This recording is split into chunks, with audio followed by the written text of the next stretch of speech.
এটা বস্তু দেখাম দেই। এজোপা মই গছ ৰাস্তাইদি আহোঁতে মই পাইছোঁ, যিটো মানে কি হয়, এইটো চব এজোপা অৰ্জুন গছ হয়। এইবোৰ অৰ্জুন গছৰ গুটি দেখিছেনে?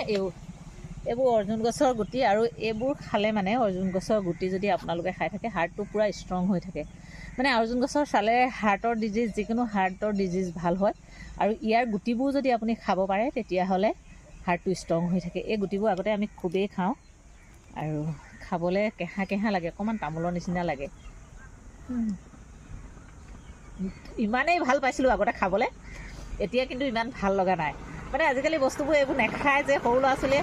আগতে আমি সৰু হৈ থাকোঁতে এইবোৰে বিচাৰি ফুৰোঁ, অন্য পাবলৈ নাই নহয়, আৰু এইবোৰহে খাওঁ। কিন্তু আগতে খাবলৈ খুবেই ভাল লাগিছিলে, কিন্তু এতিয়া খাবলৈ অকণমান বেয়া লাগিছে। হয়তো এনেকুৱাবোৰ সৰু ল'ৰা ছোৱালীবোৰক আজিকালি দেখুৱাব লাগে, হেৰাই গৈছে যে, সেইটো কাৰণে আপোনালোকক দেখুৱাইছোঁ।